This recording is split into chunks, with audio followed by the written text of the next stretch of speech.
morning, everybody, and welcome to Coffee and Football, presented by Adam Lowy and the Lowy Law Firm. I'm your host, Blake Monroe, where I'm joined each and every morning by Bobby Burton and Jerry Hamilton. We are 3 days away from kickoff. It is game week, so tell us who your favorite number 3 is. Tell us where you're checking in from. Get your questions in, and we will get to those here in just a little bit. By the way, we do have Texas women's basketball coach Vic Schaefer joining us here in just a little bit as well. So that's always a very, very fun time. But let's jump right into the number 3s for today, fellas. This one, a no-brainer. Quinn Ewers.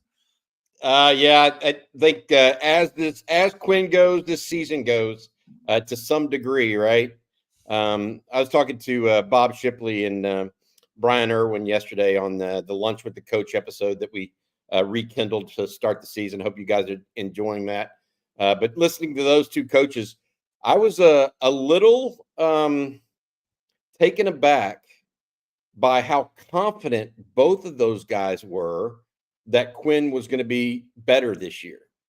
And what I mean by that, I think Quinn's going to be better as well. I mean, it makes sense, right? He's third-year starter, et cetera. But both of those guys were almost just completely convinced that he's going to be significantly better. And I thought it's like they think it's a given, where I'm saying, can he get better in the pocket? Is he? And they're just like, look, that's a natural progression. They've both, as coaches, they've both seen it 1,000 times is what it is. And so they just, that was interesting to me. But yes, Quinn Ewers, clearly the favorite number 3 on the roster today. Then another number 3 on the roster, guys, Jalen Gilbo. Woo! Back from injury. Hey, Jerry, was he 13 in high school? Because he was 13 on the roster a year ago. Is he 3? Was he 3 in high school? Do you remember? I don't remember that. I had to use this picture because it had just the 3 showing. So I kind of cheated on this one, but I'm aware of what I'm doing today, unlike yesterday. So that's a plus. And then our next one, fellas, going back to about 2008 here. Yeah. Let's open eye. Some big runs against Oklahoma, by the way. Big runs. One of the better all-around running backs, pass pro, catching the ball out of the backfield. That's the reason you stick in the NFL and have a role in the NFL for a while, like Chris Obanaya did. Also tough kid out of Straight Jesuit High. Wow, here's another one, and I bet you didn't put this one. Grant just mentioned it.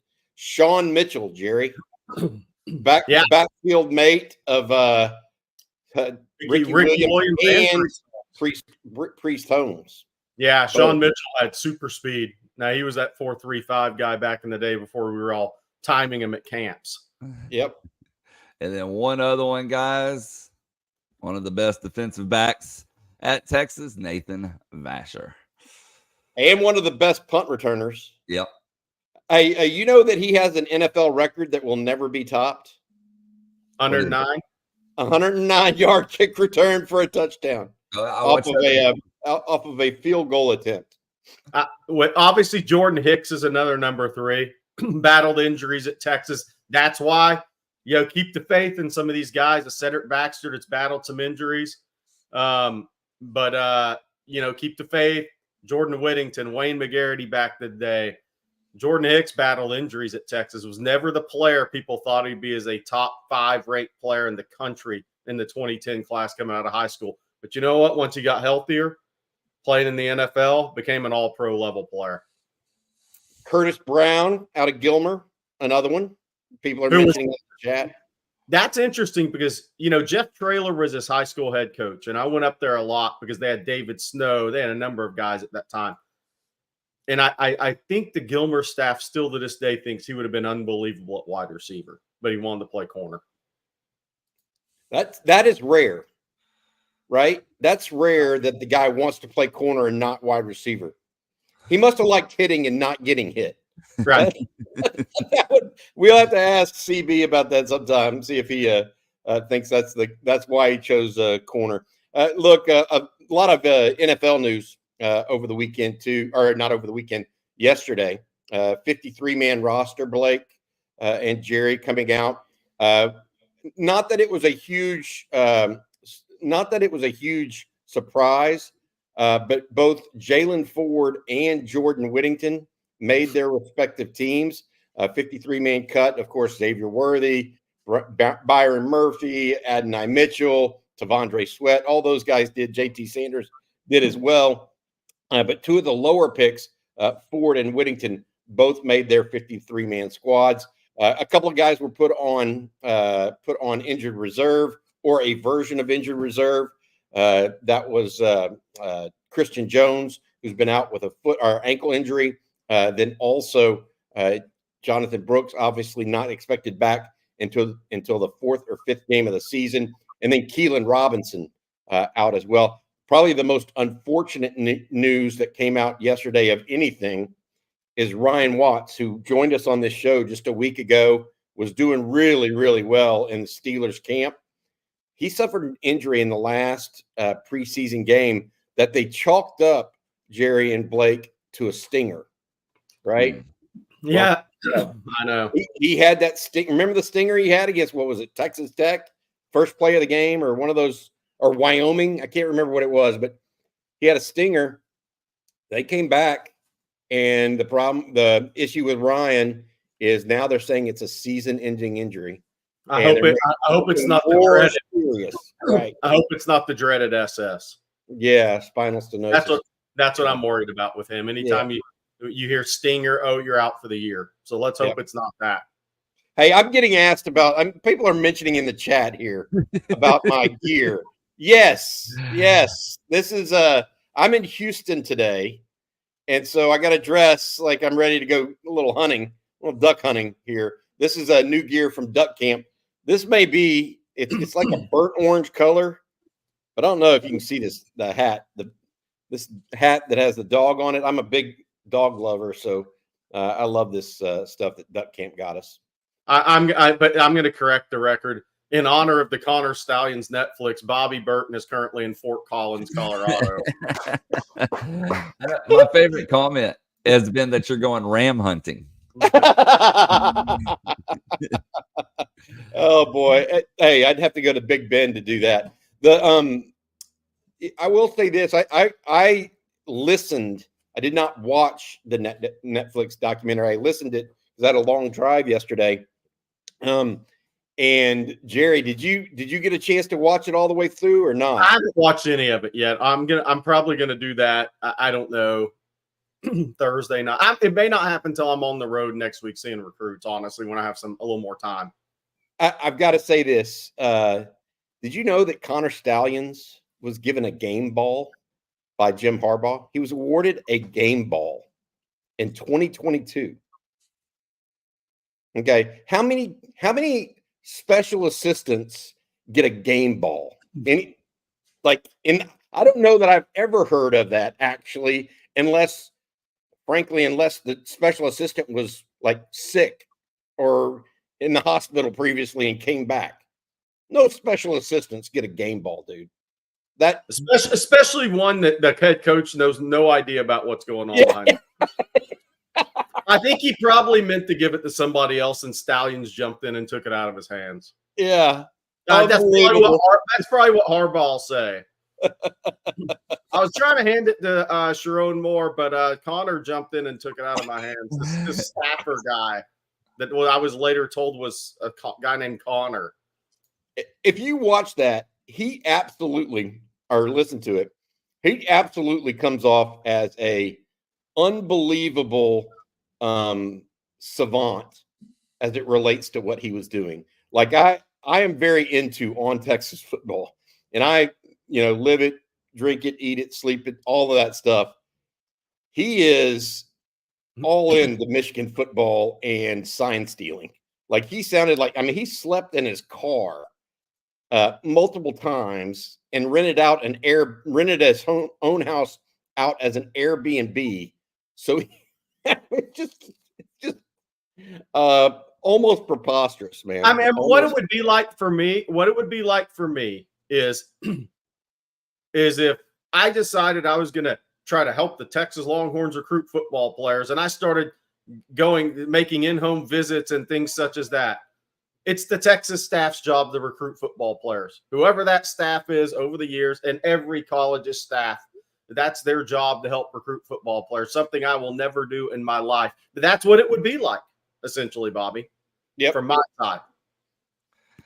Hey, Alfio, I want to read this to you, Bobby, just to make sure you see it. He says, "Welcome back to Houston, Bobby. I'll never forget the first time you came to Yates and interviewed me 25 years ago." I thought that was a cool comment. I won't either. I won't either. Alfio, you're a good man. Happy to see you doing well and everything you're doing too. It's part of the tradition. Love it. I love hearing from guys that I used to cover in high school and talk to on the phone about recruiting, all that stuff. And now to see them with their own families, Jerry. I mean, you do it too, Jerry. You've been doing it long enough. Look, there are guys that have kids who have kids almost that are coming up. So it's fun to see that and see people move forward like you do. By the way, Alfio is now at Houston Sports Sciences, Academy of Sports Sciences. A lot of really good football players over there. So Alfio will have to keep us updated on all the talent over there. Isn't it a big 2026 player there? There's a few. Keyshawn Henderson, Mike Brown. Obviously, Michael Bishop's the head football coach there. Good stuff. All right, Bobby, before we move on, speaking of good stuff, tell everybody about Adam Lowy and the Lowy Law Firm. Yeah, absolutely. I tell you what, if you are injured in a truck wreck, car wreck, automobile accident of any kind, including ATV, motorcycle, etc., you need someone in your corner. Make sure you give Adam Lowy and his group a call. Reach out to them at loweylawfirm.com. They'll give you a free consultation, no strings attached. Just reach out to them, loweylawfirm.com. Guys, I got to tell you, I was driving yesterday and I got stuck in traffic. I was literally four or five cars back from a total 18-wheeler hitting a truck that was also that had a small trailer on back, and the trailer was wiggling like back and forth, you know what I mean? Because it hit something, and the tail end of it hit the side of that truck, and man, that thing just spun up. Everybody was okay, thankfully, or at least in one piece. But I sat behind in a wreck waiting for the thing to clear for about an hour yesterday. It was I immediately thought of Adam Lowy. Is what I'm getting at when I saw that. I was like, this is exactly what Adam Lowy is for. So anyways, thanks, Adam, for your sponsorship of Coffee and Football. All right, guys. Well, as we talked about opening the show, 3 days away. So my question to you is, what are your general thoughts? We are 72 hours, a little over 72 hours. Well, bring up our weather report because that factors into it for me. Jim Cantori here. Okay. Look, that's right. If I show up in the Weather Channel batting helmet Saturday, that's bad news for everybody on Bevo Boulevard and a Weather Channel jacket. But it's up to 60%. But when is that? Is the kind of the key for the rain. But look, I think the one thing about that rain coming through is going to have a big effect on the Notre Dame A&M game, from what I'm hearing, because the rain's supposed to be later in the evening. So that'll be interesting. But my thoughts on the game are, look, nothing's really changed for me. I think Colorado State's offensive tackles, Texas is going to come at them in numbers of edge players. That'll be NFL players, future NFL draft picks, a couple of high draft pick potentially. And those offensive tackles have a really big job for Colorado State. Can Colorado State then mount any sort of run game? The numbers down to 31.5. I'm liking this better and better because I have to cover it 33.5. This is great.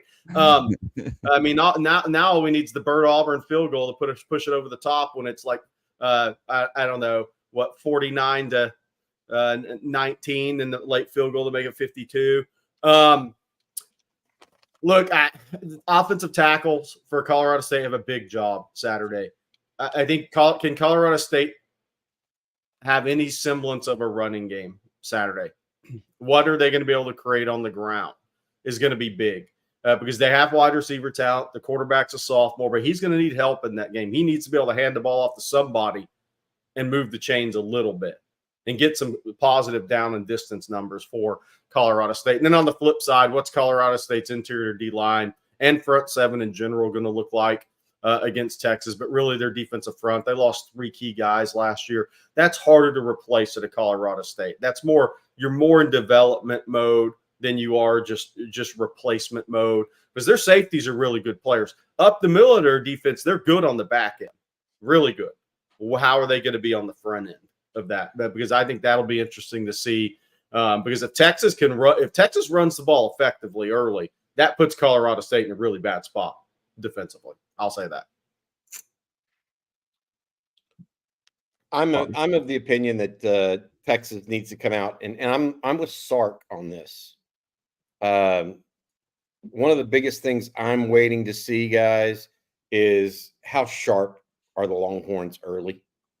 They were not sharp against Rice early last year. At the same time, you know what? That the start of last season ended up okay, right? Bobby Petronic, I love this one. 45-13 on Saturday. Let's hear y'all's predictions. That's a good thing to do. Let's see. We'll bring up a couple of those as well. We've talked about it ad nauseum. I agree with Jerry. If they can, as long as Texas can disrupt the Colorado State passing game, which I think they should be able to, Texas should win handily on Saturday. That's really the bottom line for me. But there are subplots, obviously. How does Quinn Ewers look? What do the receivers look like at Texas? What about the rush defense? That sort of stuff. But give us some of y'all's thoughts as well today. I like Nate Russ's prediction, but that's good. That's sad at the same time. Hey, Odin Horns has one that's interesting. Kern, punter, shank with wet ball and foot. I'll say this, Odin Horns. Michael Kern's from St. Thomas Aquinas and Fort Lauderdale. It rains every day. There's a 20-minute shower every day. So, I mean, he may have kicked in the rain more than anybody Texas has had at punter. I've lived down there, man. It rains every day at some point in the afternoon. All right, it's superstar time, isn't it? It is. That's what I was about to say. Our special guest is with us, and he is ready to join. So everybody, please welcome Texas women's head basketball coach, Vic Schaefer. Coach Schaefer, how you doing this morning? Morning, men. How we doing? Look at that cactus in the background. I love it. It's a great day to be a Longhorn, guys. How you doing, Coach? Outstanding. Really good. What's it like with the kids back on campus? I know that it changes a little bit with players these days. They tend to stay all summer long, or at least a lot of them do. But once campus gets rolling again, the energy picks up even more, because you see guys or ladies and guys walking to campus or walking to class, all that sort of stuff. What's the energy like in Austin these days? Well, you're exactly right. For me personally, it's one of the reasons I love coaching. The heartbeat, the energy of a campus community. You know, I was on campus Monday with our student athletes, taking pictures with them, first day of class, and 52,000 students, you know, just young, vibrant people. I mean, it's what keeps me young, you know, I think. It sure beats walking around and 52,000 65-year-old people, I can tell you. So, you know, it's a really special time. And then obviously my kids are here. Again, they've been gone. They had a little 2 weeks off, and now they're back. And we were on the track this morning at 6 a.m. We were supposed to be on the track yesterday morning at 6 a.m., but we had some thunder and lightning. I don't know why you can't be out there in that, but we couldn't. So we were in the gym yesterday morning, but our conditioning started this week, and then we have skill development in the afternoon, weights in the afternoon. So we're in it to win it, man. It's that time of year. It's exciting. I love my team. Got to get some kids healthy, but we should. And it's always good to see Rory Harmon back doing things with everybody. And she ran a 6:17 mile this morning. Of course, Shay Holly ran a 5:32 along with my freshman Jordan Lee. They finished in a photo finish. Shay's not had any competition in 5 years. This is her 5th mile. And Jordan Lee, you're going to love her. And she came in and did a great job. And they both came in at 5:32. So it was a good morning on the track. And we'll be back in the gym this afternoon. Hey, Coach, we had Shay Holly on yesterday. So I said she kind of reminds me of what Royale Ivy brought to Rick Barnes early on at Texas when he was building Texas. Obviously, TJ Ford came in there and changed the whole dynamic of it. But talk about Shay Holly. And then Zane Petty has a question. He said, tell us a great Shay Holly story. Well, all we do is win with Shay Holly. I think we've won 108 games. If things go right this year, she's going to become the all-time winningest women's basketball player in the history of the school. If things go right, she's going to become the all-time participant in games in the history of the school. She's going to be in Division I, but in the AIAW years, apparently they played 40 games around here a year, and so if things go right, she'll break even that record of 100 and there's a kid that played in 162 games. And that's a lot, y'all. That's way a lot. And so anyway, she's going to have a chance to do that. But she just, I call her the glue. She's been that since she's been here. I think the biggest thing you can say also about her, she's just consistent. Like, she's so consistent, but she's accepted every role I've ever needed her to play. Great teams have got to have players like her. She's unselfish. She's such a servant leader, which makes her a great leader. She leads by example. Good gosh, y'all. I don't know about y'all, but she graduated from McCombs in 3 years. I don't know that she ever even made a B. Now she's going to get her master's, in 2 years over there. And I sent a picture to her mom and dad. Eric obviously was a great football player here. Mom was an athlete, and she's this highly educated kid, kind of like Blair. Blair on my staff, she was a biological science major, 3.67, and she's a coach. And so I sent them a note yesterday with the picture from the first day. I said, hey, first day of class, excited for her 5th year. She's going to be a great coach. both of them text me back with ha ha ha. Hey, you talk about being a coach. This is your 40th. Correct me if I'm wrong, but I think this is your 40th year in coaching. Yep. 20th year as a head coach. You're one of only 3 coaches in Division I basketball that led your team to Elite 8 appearances 6 times in the last 7 seasons. But I'm telling you now at Texas, this is probably the toughest home schedule. The Longhorns, Blake put up a note earlier about how to get the season tickets. This is a tough home schedule you guys have this year. It's going to be. I bet you hadn't even seen my non-conference. Our schedule is a monster. I mean, you look at our conference schedule. Obviously, it's got a lot of nightmares. We're at DePaul.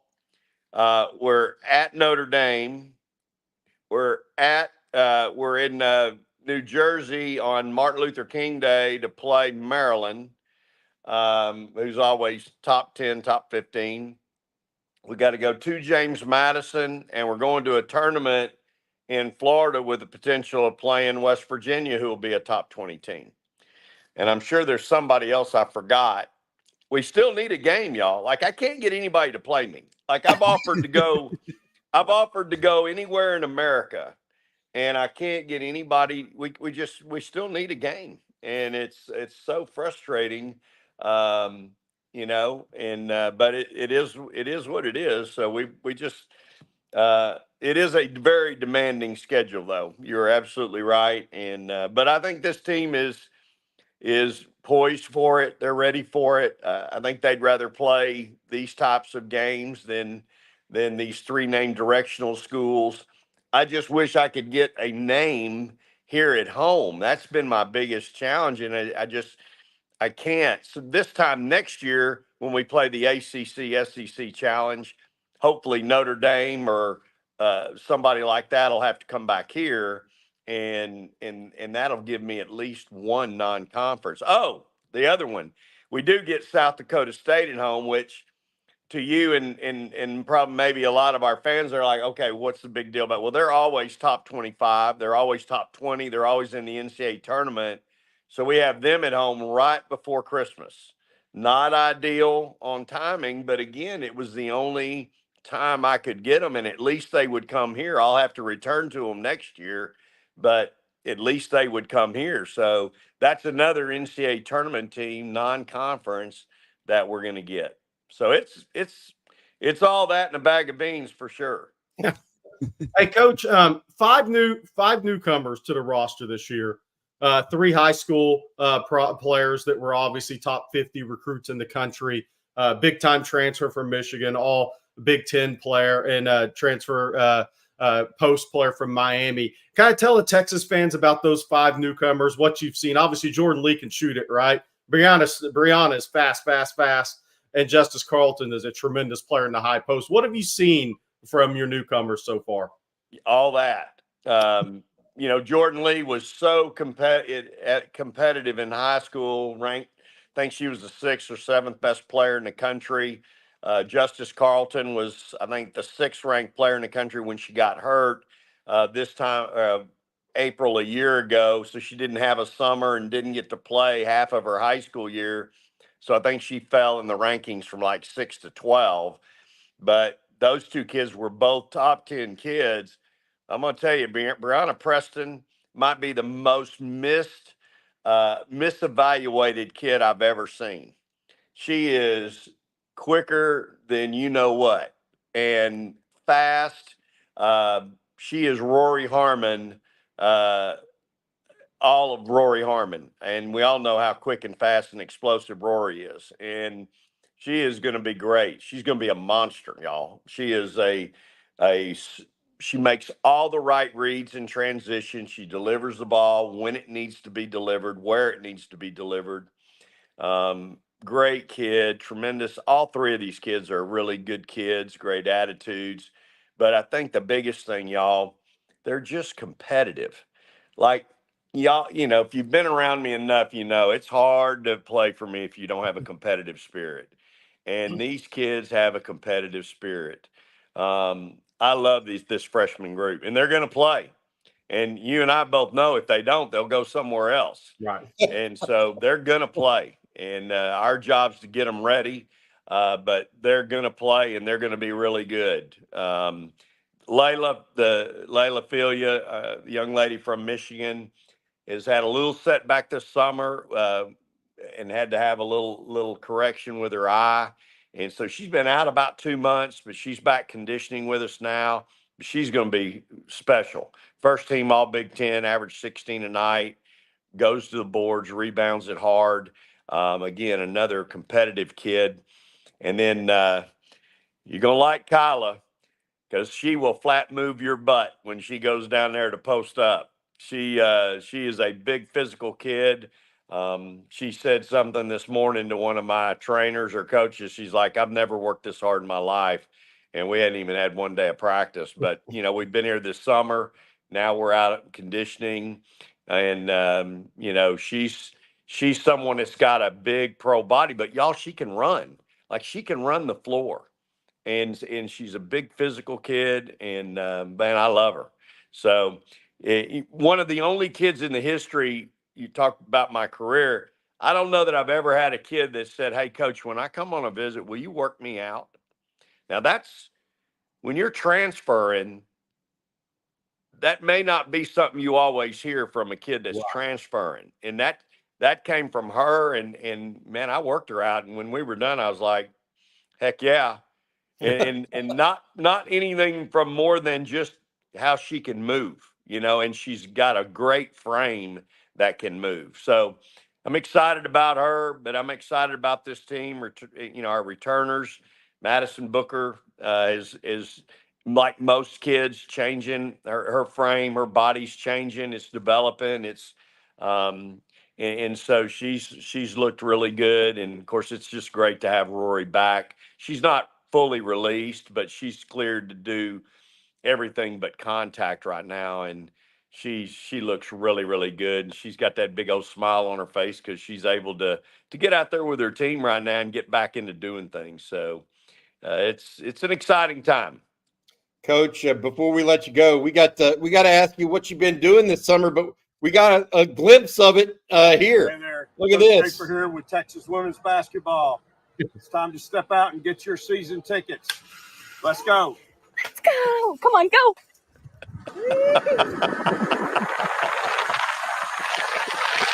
Oh, man. Where were you, Coach? Yeah, that's a pretty good commercial. Where were you at, Coach? Where were you at? We were in Maui. Oh, tough life, Coach. That's a tough Hey. coach's life right there. Hey, where's the one of me wake surfing? I made the same commercial behind a boat, not seen holding that onto too. the rope, just back there wake surfing. And I made that one too. So it's, we're always trying to find a way. I've been fishing some too, y'all. I like to chase the trout and the redfish. And I was gone last week for about 4 days and had a really good week, caught a lot of good fish. And so I've enjoyed my time, but I'm excited about getting back and getting with these kids. But it's, taking the family to Maui. My twins will be 29 on Friday, and yet, as a parent, you guys are all too young, but as a parent, when you've got kids that still want to spend time with you as a family, and whether it's at dinner or vacation or whatever, man, that's special. And we have some really cool family special times, whether it's, coming to the house for dinner or going on a little vacay together.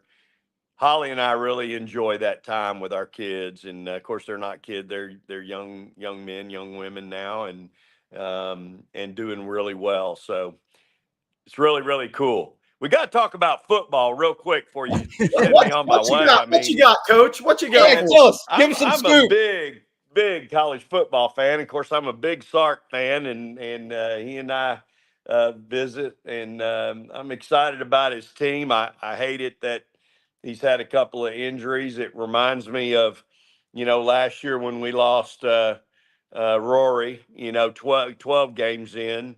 But, I know he's excited. His team will respond, and his coaches, and it's what we do as coaches, right? We're always kind of having to respond to something. And then when you got 85 of them like he does, you're always responding to something, whether it's injury or something else. And so I'm excited for this group. He's got a veteran group.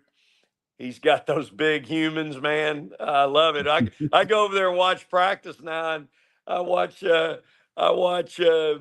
offensive coordinator, the offensive line coach. Kyle Flood. Kyle, man, I love Kyle. And I love watching those guys work, and those big humans, man. That's, you and I both know you can have all them skill pieces. It's very similar to basketball. You can have all the size you want, but you win with guard play. If you don't have guard play, you can't win in basketball. It's that simple. In football, from what I know, you got to have those big humans. You can have all that speed and the guy that can throw it. If you ain't got anybody that can block it, it's going to be hard to win. And that's where it's the physical part. I love my team to be tough, physical, and aggressive. That don't say anything about your skill set. Don't say how you shoot it. Don't say how good your point guard is, how great of a passer she is. The same thing's true over there across the street. That don't say anything about how your quarterback throws it or how fast your running back is or what kind of route your receiver can run. But if you're tough, physical, and aggressive, coach likes that. He wants his team to be described that way. And I know that they like that physical play. And Sark knows, just like I do, going back into the SEC, that's a physical league. Coach, that's what I was going to ask you. That's what I was going to ask you. You've lived that league. You coached, obviously, at Mississippi State, but you watch a lot of football games in the SEC. From your vantage point as a coach, what does Texas have in front of him and the fan base? They got a lot of fun trips coming up, Coach. Hey, they do. And I love their schedule and was looking at it. Matter of fact, this morning, I can remember y'all back, I was there when Dak was there. I can remember sitting in the stands and LSU would roll in there, y'all, and their linemen, good gosh, you weren't running out with one. You had to go run out behind one because they took up the whole tunnel, one at a time. And those old linemen would come out and you'd go, holy cow. I mean, they were just so big. And I'd watch those Alabama teams. I'm always paying attention. I'm a real detailed guy. And the thing that always separated the Alabamas from everybody else is the alignment of those guys and what their stance was. Like, I'm an attention to detail guy. And those guys, you can look, y'all watch it all the time. You can tell they might be in the right position, but what's their stance like? Always, when I watch those Alabama guys, those linebackers were always 2 hands on their hips, down, head on a swivel. Their secondary guys, 2 hands, on their hip, down, head on a swivel. I mean, they were always in an athletic position. The same one every time. Well, they're coached that way, y'all. They're coached to do those little things. And so when you go in that league, that's the one thing you're going to see day in and day out. You're going to see big humans and you're going to see great skill play. And I think we lost him. Oh no. We lose. He was just getting started. Man, I'll keep him on standby in case he comes back. We'll add him back in. Yeah, absolutely. Yeah, that was tremendous, though. Love me some Vic Schaefer, guys. He was just getting started with that big human. He was getting me fired up. He was. There he is. He's back. There you go, Coach. You're back. You're back. Hello. Second half. Let's go. You're good. Can you hear us, Coach? can you hear me? Yes, sir. Okay. I can't hear y'all, but anyway, in that league, you're going to get those big guys and you're going to get skill play. And I just think, gosh, I even hate to call it AAA of baseball, because it's really, there's a lot of teams in that league that probably finished 500 in the NFL. And so it's a monster league, but it's going to be a fun league, and they're going to love traveling and getting around to seeing those parts. I know our fans are going to love going to those different campuses. Coach, thank you so much for joining us today. We appreciate you. Hook 'em. I know you can't hear me, but hook 'em, bud. You take care, Coach. Thank you so much. I'm sorry, guys. I can't hear you. I apologize. You want to know who that was? That was a phone call about scheduling. You got your game. You got to take it. Go take it, Y'all Coach. have a great day. Praise the Lord, Hook 'em horns. Hook 'em, Coach. Thanks, Take Coach. care. By the job. way, Hey, tickets my on sale. dad is here, and I'm thinking he wants to know where Vic goes to get the redfish. The redfish. That's what I'm thinking right now. This is his schedule that he has this year. South Carolina comes to Austin. Yeah, that's huge. Tennessee, just a good schedule for them. It is a good schedule. Oh yeah, and LSU and Austin is that'll be fun. Yep. Kim Mulkey. Let's have it. Yeah, that's going to be a fun one. All right. Good stuff. We got some other stuff going on today. We mentioned earlier at the outset of this, guys, that few guys made the NFL opening day rosters. Probably the biggest news, Jalen Ford made the Saints. That was an iffy one of the later round draft picks. Also making the league, Jordan Whittington, a late round pick. Adonai Mitchell, Xavier Worthy, Byron Murphy, Tavondre Sweat, JT Sanders, all made them. And then the other three, Jonathan Brooks, Christian Jones, Keelan Robinson, all on injured list of some sort or another. Ryan Watts, unfortunately, suffered a season-ending injury as well. He'll go on a reserved list as well. So yeah, all 11 guys that got drafted last year, couple on IR as you mentioned, but all 11 guys made on a roster, on a team. So nobody got cut. I had a few cuts from some of the guys that played at Texas yesterday. Colin Johnson, Deontay Foreman, Lil Jordan Humphrey, I believe one more. I think there were 4 that I counted, but a lot of guys. Andrew Beck from the Texans, yeah. But Andrew Beck's had a really solid NFL career. I bet he gets picked up somewhere.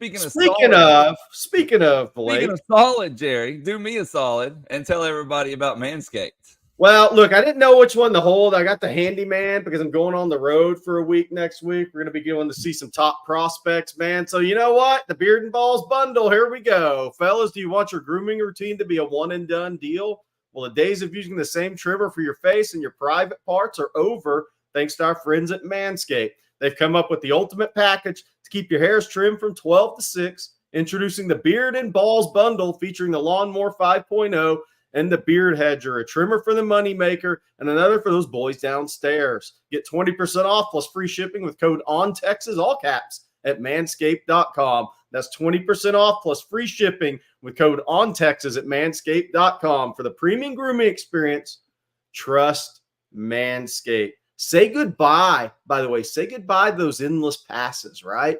So it's old. We don't have that time for that anymore. This trimmer gets it right the first time, cutting through the bushiest of bushes effortlessly while being gentle on the skin and your delicate places. Man, if it's not that, you got the wrong product. Manscaped 5.0.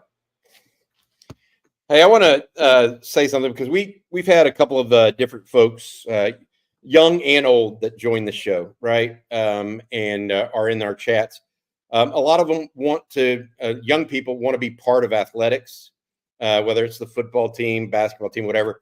I got a note yesterday from a friend that the volleyball team is effectively looking for a student manager. They have an opening this late in the season or this late in the year.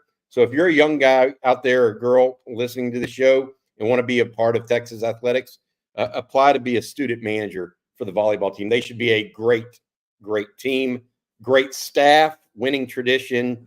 A lot of those things carry over into your later life as someone that's been there and done that. So if you're a young person, I would actually encourage you to go out and participate in that. I wanted to get that in there. Sorry, guys. No, I would do. Hey, look, if they need somebody that's not a student, I'll do coffee and football from the volleyball court every morning and watch volleyball. All right, here we go. Jay Lee, did we give our season record predictions? Yes, I'm starting at 10-2, just like last year. Yeah, but you have them losing. You have them losing to A&M. I backed myself into a corner. I went Brent Venables. Unbelievable. I couldn't believe it. When I heard that come out of your mouth, I just about I had 10-2 as well, Jay Lee. 10-2. I had the 2 losses being the ones that are probably most expected, and that's Michigan and Georgia. But I was wrong last year about Alabama. So I will gladly be wrong about Michigan all day long if that comes to pass. Jerry said this really well last year. That was when your season that you thought would be 10-2, you redid your prediction and said 11-1 after you beat Alabama, right? And I think that I could see myself doing something similar if Texas goes up to Ann Arbor and beats up on the Wolverines. Correct. That's where I'm at. All right, y'all, we got some super chats that we need to jump over to real quick. And I'm going to start with this one from Hook to a T. He says, and thank you, Hook to a T. Can you talk about the NCAA's decision on transfer portal ruling? I believe it supports what a commitment really means. Well, I mean, the NCAA has not, I don't think it's enacted quite yet, but they proposed that there's going to be only one transfer portal period. Now, that will be after the December signing day, or it would be after the December signing day leading into January. And so you would be able to transfer in that portal window and then still be eligible for the next football season as well as spring practice at your new school. The key here is it would eliminate the post-spring practice transfer portal. It would eliminate it. And so you have just one period where you're really worried about your team actually being decimated by a transfer portal. The negative is you only get one opportunity to improve your team, and that's before the end of spring practice. Like, what if you have a key injury late in spring practice? There's no transfer portal to go to get an extra guy, right? And so there's some, while I agree with you that it ties players to schools more, which I think is a overall healthy thing for the sport of college football, and not only for the sport, but also for the fandom of it. I don't like to see players transferring, every which way every year. It also can hurt what it looks like, what your team looks like, and leave things to chance a little bit more. Now I will say this one thing that's a caveat to all of that: it does not affect grad transfers. Grad transfers will still be able to transfer at any point in time. So you're only talking about a freshman that maybe wants to change schools after spring practice, that it would eliminate them being able to do so. So it's good stuff. Look, they're trying. The NCAA is actually trying, and I think they're listening to the bigger schools now is the big piece for me. I mean, before they would make these rules that satisfied, Union College or William and Mary or whatever. They weren't making the rules for Texas or OU or A&M or LSU. They were making them for, no offense, but they were making them for Sul Ross State just as much as they were the University of Texas. And thankfully, that phase of the NCAA, I think, is now is phased out. Okay. Before we get to some more super chats, first, Jerry, I want to talk about recruiting for just a second, as obviously we have a we're 2 days away. Coming up in 2 days. Kickoff in 3, big decision in 2. Tell us about that big decision. Yeah, Jamie French, 5-star, 4-star plus 5-star receiver, whatever you want to call him, depending on rankings, from Jacksonville Mandarin, will announce his decision Friday morning at 8:30. I know he's got terrible body control. Look at that. But look, he announces his decision Friday, 8:25 Eastern time. We're going to be on. Coffee and Football is going to start about 7:10. So get your pot going early. Get your pot of coffee going early is what I meant to say. There's Jamie French, looking a little bit like A.D. Mitchell out there to me. Haven't seen him in person last spring. But Jamie French, I'm still confident in Texas right now. That's good hand-eye, by the way. He's got a little more acceleration, you think. I'm still confident in Texas over Miami, Tennessee, and LSU. Hats on the table there. If you notice one thing about Jamie French, half those games are on grass, half those games are on sport turf. This guy's faster than people think he is. If you watch a lot, and I can tell you from doing this nationally, living in Florida and going to all these schools, doing high school games on TV down there, these kids on grass fields don't look as fast as these kids that play grass field right here, don't look as fast consistently as these guys that play on sport turf fields. Jamie French is faster than people think he is. Look at all the standing water on that field. Okay, these guys don't play another rain game down there in Florida, but these guys don't play on the best grass fields. So they're faster than you think, and Jamie French is one of those guys for me. People ask about Myron Charles. We're kind of going down the list. Myron Charles, I think Texas needs to get him back on campus. Look, I know everybody's tying one loss to a guy flipping, but you don't want emotional flips. You want the guy to come back on campus with his family. If a flip happens, it really is a true stick type of flip and not emotional flips. I don't think Sark's after emotional flips. So I think Texas, I talked to Myron Charles a couple of days ago. He's talking about coming for the Georgia game. I really think the visits during the season are going to play a big part here. On Texas football, CJ broke the news that Joseph Mbaktu, the defensive lineman out of Grayson, teammate of Nick Brooks, is going to be in town for an unofficial visit. Joseph told me last night for the UTSA game. Florida commitment. Georgia just offered him. Auburn's very much in the picture. 6'5", 285, 280. Really high upside guy. First year playing football. Caleb Bell out of Milton High, defensive lineman, committed to Arkansas. His dad, Kendrell, was a stud at Georgia and a Pro Bowler in the NFL, linebacker. He says he's going to visit Texas during the season. So they're Braxton Kyle, the defensive lineman at North Gwinnett. Now Georgia just offered him. He's a Rutgers commitment. He's an over-the-ball player. I think Texas is working to get him on campus. So there's going to be a lot of guys. I think that the visits are the key for me, though, with all these guys that are committed elsewhere, even if they've been on campus before, because the reality is Josiah Sharma, if he doesn't visit late July, he doesn't flip. That flip cut, I think you'll see something similar with some guys Texas is on, but they got to get them back on campus for that to become a reality for me. So we'll see when that happens. But again, I'm looking at 2 games are really targeted. Now, schedules, high school schedules, how all that works out. But Mississippi State, for last weekend in September, first SEC game, that's the afternoon window. Kids could come in from out of state. You can catch a flight on an early Saturday morning and get to Austin in time for the game. Like a Florida's an 11 a.m. kick later in the year. That's tougher if somebody's got to get on a plane on Saturday morning. That's tougher for the Texas staff, recruiting staff, people that help, everything that goes into that. That's tougher. Mississippi State, Georgia, because those start times are going to be the big visit weekends. That means a singular guy can't come in if maybe he has an off.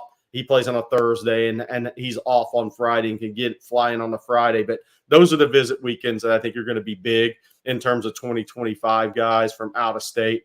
But Texas is continuously working on a lot of those guys. Look, there's I hate to be a tease, but there's another D lineman out there that's a stud that we'll see on. And he ain't do you really hate being a tease? I do.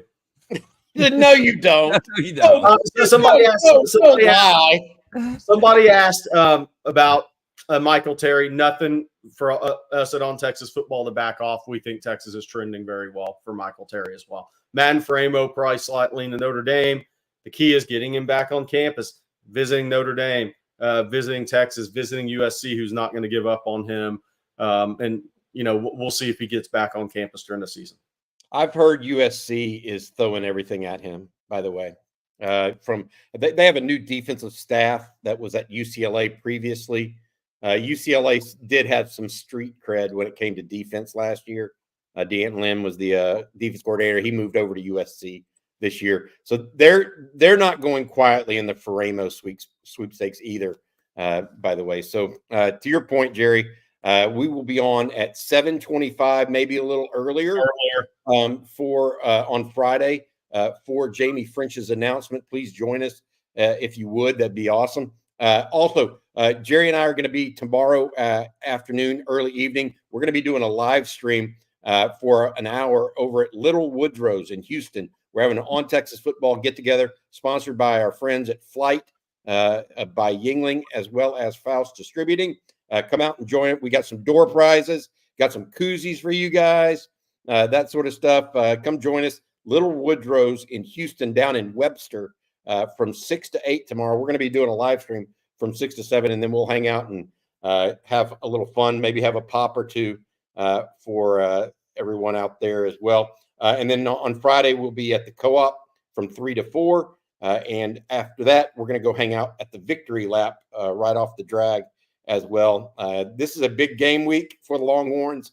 And tell you what, I'm happy that we're doing these things, Jerry, because it gets a chance for us to get out there and celebrate football season on the way and enjoy each other and have a little fun. So come out to any of those places over the next 48 hours or so. We'll have a Colorado Buffaloes watch party on tomorrow night. So somebody asked, who do they play tomorrow? Who do they play? Who's Colorado play? Ain't it North Dakota State or South Dakota State? One of the two. They had a tough physical, better For a team that brought in 1,000 new transfers, they're going to have to execute well in that game. I think they'll score enough. I think Travis Hunter and Shedeur put up enough touchdowns, but it'll be interesting. Somebody asked about, got in late about Jamie French. Still think Texas has been trending there. Great relationship with Jamie and his parents. Again, North Dakota State, there it is. Somebody on the USC, look, one game doesn't make for recruiting at all. USC needs to show well against LSU in Las Vegas, though, defensively. If they get kind of manhandled a little bit in that game, it's going to be interesting, the reception. Okay. Because LSU's offensive line is for real. Bobby, why don't you tell folks how they can feed their fandom with Autograph? Yeah, absolutely. Our friends over at Autograph, this segment brought to you by them. The app, Autograph, is the app that curates the best content, tickets, and gear to help you fan to your full potential. Being a fan is a full-time job, so Autograph does the heavy lifting for you. From tickets for big matchups to breaking news, the Autograph app has curated content for fans of all things Texas, all the podcasts, articles, and game predictions you could ever want, including the On Texas Football Show. The new replay feature lets you get the day's news without the noise for when you need it. The TLDR to start your day. Use code ONTexas to download for free on Google Play or the Apple App Store today. Use code ONTexas to download for free. And thank you, Bobby. We're going to jump into some more super chats here. And let's go back to the first one we got today from Zachary Moore. Thank you, Zachary. He says, can you guys talk about how the whole game day experience has evolved in Austin over the years? Do you think it's better or worse? Also, will we have live game streams? It is so much better. And I say that even though Texas has always had a very strong pregame atmosphere, it hasn't been around the university enough. It's been across the street on MLK and into the government parking lots on that side. What Chris Del Conte has done is really activate the east side of the stadium up on the LBJ lawn, as well as the street in front of DKR on San Jacinto, I think it is. And they rename it during game days, Bevo Boulevard. It is much more carnival-like, much more fan-friendly, all of those things, in my opinion. And so I am very, very impressed with what they are, what Chris Del Conte has done, and how game day has morphed at Texas over the last 30 years. I mean, look, Texas fans have always tailgated hard. It was just always in the government lots. Now, some of the government lots still have really good tailgates, don't get me wrong, especially over at Schultz's. But it's migrated some to be more multiple. You can any direction you choose right now is a good one to go tailgate, in my opinion. I want to bring this up because I love it when we get some nice predictions here. Corey B, Temple over Oklahoma. If you're right on that, I will give you ultimate credit. I expect that to be a total whitewash. But now the weather's going to be really bad Friday night in Norman, apparently. But look, if Grant Venables lost that game, he may as well the for sale signs will be out. He better not lose that game. He's toast if he loses that game. Speaking of predictions, UT Boy has one on a super chat, the first of two UT Boy super chats we're going to get to. He says, take the under on LSU versus USC. Trust UT Boy clearly driving the USC bus from the hotel of that game. He's going big on. I trust you, UT Boy. He's going to take him over to. He's going to take him over to the win the night before, and then drop him off, and then pick him up that morning. Then the other UT Boy super chat, I believe this is when y'all were talking about Michigan. It says, Bobby, Jerry, I can't believe you read my mind. I'd like to share with you both, especially to your point, Bobby, what my uncle showed and explained and how deep the Michigan rabbit hole goes. Oh, it's unbelievable. I mean, it really is. I mean, you don't – how does Jim Harbaugh claim no knowledge – yet he awards the dude. he has to know why the guy got a game ball. The head coach doesn't just award a game ball to the head sign stealer. I've been around football a long time. If y'all can remember a time when an assistant, and not even an assistant coach, like it wasn't the DB coach, it wasn't the special teams coach that got the game ball. It was a assistant to an assistant that got a game ball. I mean, it doesn't happen. Well, unless that guy's like seriously sick and came back, and it's the old Rudy thing. But he wasn't Rudy; he was healthy, and he was just cheating. that's what he was. Hey, Jimmy. Yes, this is. I'm sure this is what. I'm sure this is what Harbaugh will say if he has to. No, that's not what it was. I mean, No. that's well. If you believe what Stallion said, that's not why he got it. Right. You know, Harbaugh said, "Here it is. Now, don't get a big head. You're not going to get a big head from being a veteran. No, that's not what you get a big of all things. So if they say it that way, that wouldn't have been Harbaugh's comment to him afterwards. Don't get a big head. Oh, I'm not going to get a big head because I'm and I went to the Marines or Navy. I mean, they were cheating. They were cheating, and Harbaugh knew it. To what extent he knew, I don't know. But it just doesn't happen that way. Speaking of Michigan, we have I gotta answer this one right. No, I did not get a game ball, but I do think he should offer JT Barrett and Andrew Luck. All right, next. All right. Going back to Michigan here, this next super chat from Longhorn Nation. Thank you, Longhorn Nation. How big would wins at Michigan and Ohio State be in back-to-back years?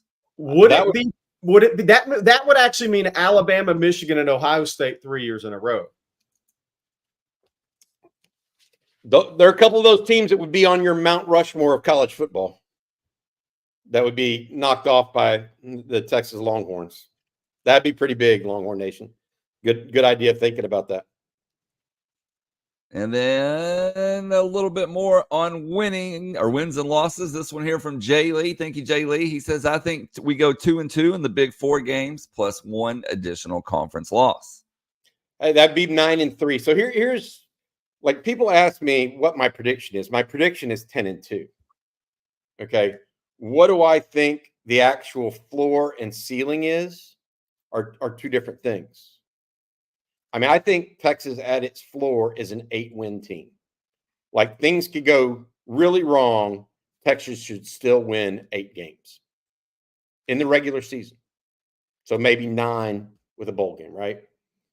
And things could go real wrong, and I still think they should win 8. Right. I think injuries. I think they're an 11 at their highest. They're an 11-win team. I know some people are going to say, "Oh no, 12-0," but I really think they're an 11-1 team at their very best because they still don't have that power running game. We don't think they have a superstar in the middle of the defense yet from a defensive line perspective, unless Alfred Collins comes on. I think that the margin for error is 8-4 to 11-1. I went with 10-2, but I certainly can see to your point there. I could absolutely see 9-3 and not be bothered by it. It'd be unfortunate, I think, because that would be tough to get into the college football playoff, but certainly possible. Okay, Bobby, one last time, can you let everybody know about Adam Lowy and the Lowy Law Firm? Yeah, absolutely. My friend Adam Lowy over at the Lowy Law Firm helps injured Texans and has been doing so for 20 plus years now. Just reach out to him at loweylawfirm.com. If you've been in an automobile accident, ATV, motorcycle, any kind of accident involving motorized vehicles, give Adam and his group a call. If you think you might be due compensation, get a free, no strings attached consultation. No strings attached. Just give them a call. Find out whether or not they think you have a claim, and then y'all can go from there. Again, that's loweylawfirm.com. Adam, thank you so much for sponsoring Coffee and Football. Okay, we got a couple more super chats to do before we wrap up. Another one from UT Boy. Thank you as always. He says the FBI is very interested. I'll leave it at that. That's a follow-up on LSU USC. Michigan. Oh. I've lost track. It's all right. Okay. And then Jose Rodriguez. Jerry, this one for you. He says, who has a higher upside, French or Lockett? That's a tough one to answer. Very close, man. Very close. Yeah, I mean that really does come down to talent maximization, but they're really close, man. That's actually a good question. There's some similarities between those two physically. Yeah, body control. Like I was noticing on that Jamie French highlight tape, and I've seen it before. Did not catch anything with his body. Not at all. Everything with his hands. Hard throws over the middle with his hands. Outside balls, outside the numbers with his hands. Khalil Lockett's a lot the same way. And I think they're both. Here's the issue, right? Like Khalil Lockett gets dinged a little bit for not being, elite speed wise. Well, you know what? He's fast enough when you watch him on tape, and I think that those sorts of things can be improved slightly. He's never going to be this quote unquote burner, but what was Larry Fitzgerald? Was he a burner?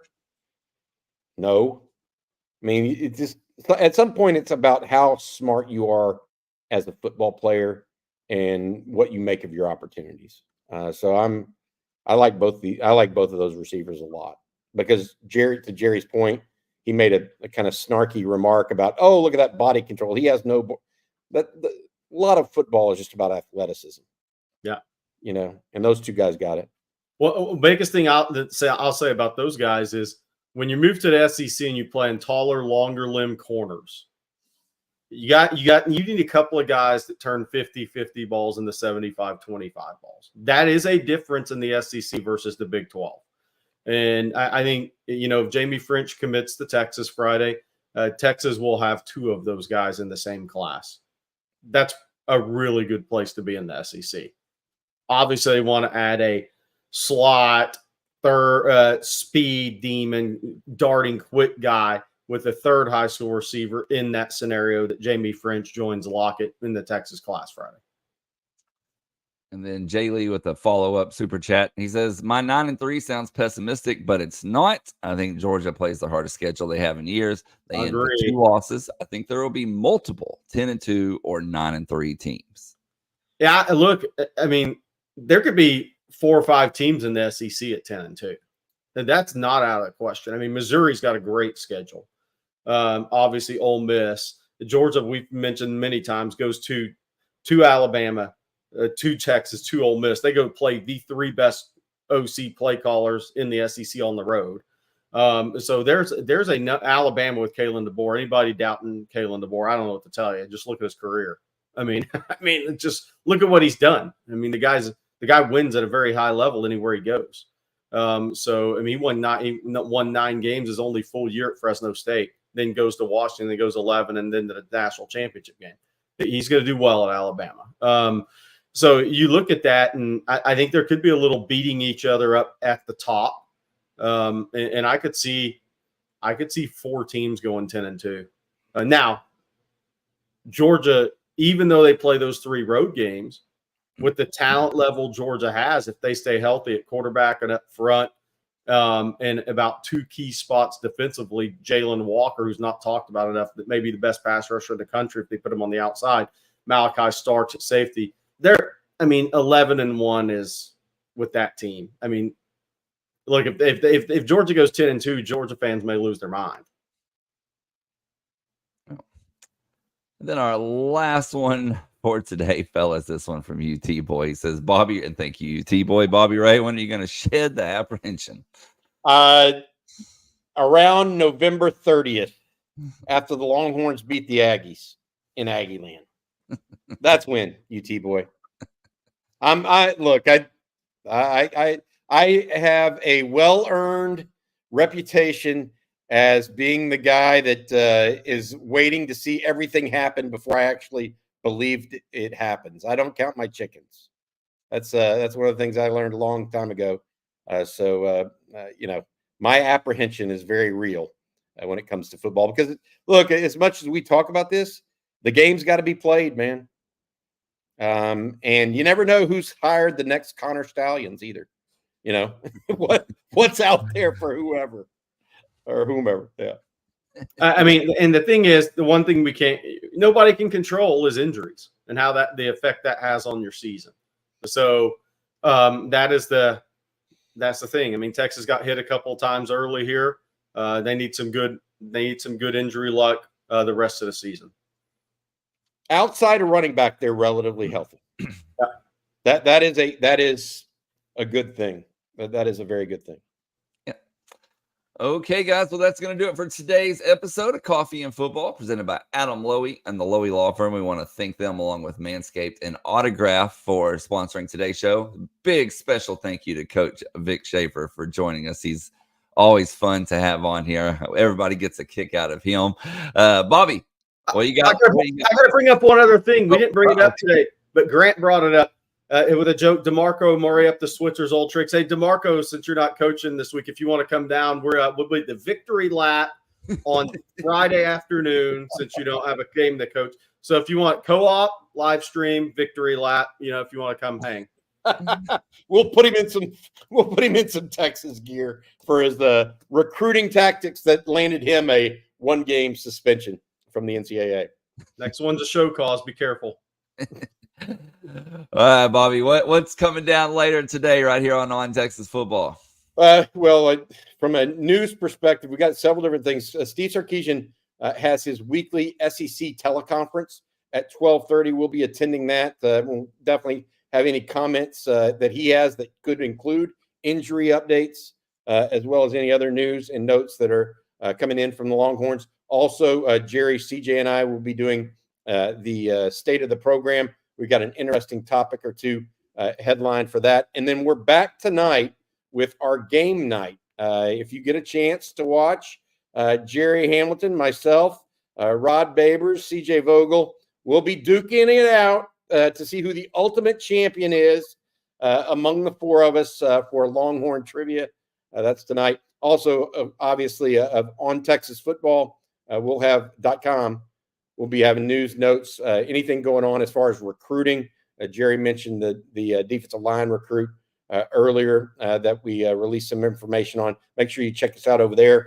Also, join in the conversation. We really appreciate how much it's growing and continues to grow on TexasFootball.com. Just $39.95 a year if you use the code OTFOG. Okay, well, we will be back same time, same place tomorrow. So until then, for Bobby Burton and Jerry Hamilton, I'm Blake Monroe, and we'll see you next time. Hook 'em, guys.